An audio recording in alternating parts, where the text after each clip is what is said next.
The Toronto Maple Leafs were eliminated on April 2nd. They entered this season coming off a first-place 108-point year in 2024-25.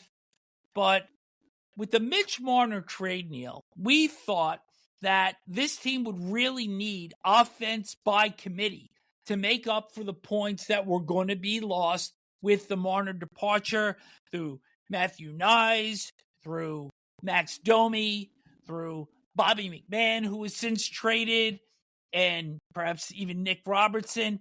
And none of that really seemed to materialize. And you had said during the course of the summer coolers, not only did you think that this team was on a little bit of uneasy ground with the return being Nick Roy for Mitch Marner, but they weren't built properly to make a playoff run, even if they did get in.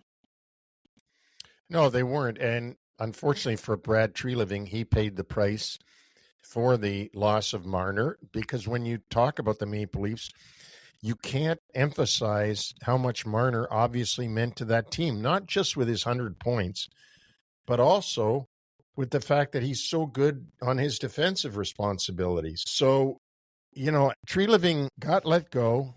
They didn't like many of his decisions. And also was the injury to Auston Matthews, their captain and the captain of the USA gold medal winning team in the Olympics, got hurt and blew his knee out and missed the last weeks of the season and will take 12 weeks to be totally fine again.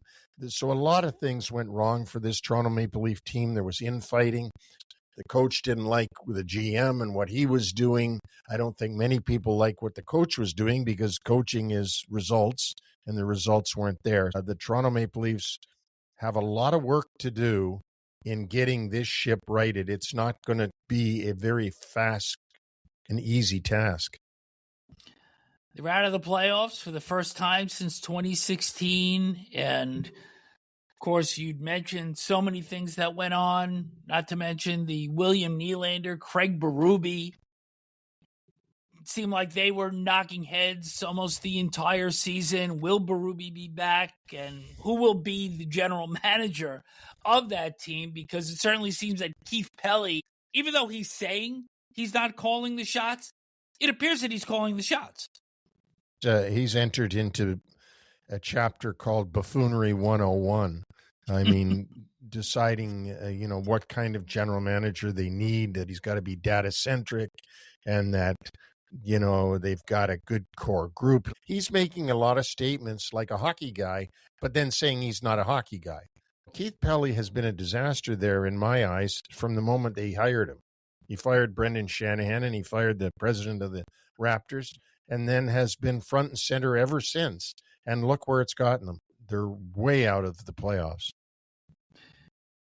Sheldon Keefe a couple of years ago, now Brad Treliving. So the new GM certainly has a morass that they're going to have to work their way through, because the team only has 6 picks in the 2026 draft, none in the first 2 rounds. They did pick up an extra pick in the third by virtue of the Scott Laughton trade to the LA Kings, and they also picked up a pick from Colorado in the Nick Roy deal.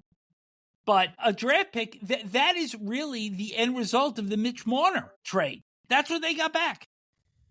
Yeah, a 5th-round pick from Colorado for Mitch Marner, because they screwed that up and didn't jump on it in time, and he had the cards all on his side of the table and he left. It's amazing. They gave up 1st-round picks as part of the Laughton acquisition and the Grebenkin deal, and received Colorado's in the Roy trade. So, boy, a lot of picks went one way and not many came back the other way. Those picks you just mentioned will be in 2027, and you have to figure that if Colorado is going to be as good as they have been in recent years, that's going to be a very low pick. And if the Maple Leafs aren't good, the picks that these teams have acquired from them are going to be rather high. If you're a Leafs fan, I feel for you. I'm from Toronto. Doesn't make me a Leafs fan, but I'm from Toronto. I know how arduous this has been for Leaf fans, and it's going to get worse now. UFAs for the team, forward Kelly Yarncroke and defenseman Troy Stetcher, and the RFAs Nick Robertson and Matthias Michelli. So this could be a period of dark ages in Toronto. That championship window, which looks so bright for several years, appears closed. Oh, a slam shut, I would say.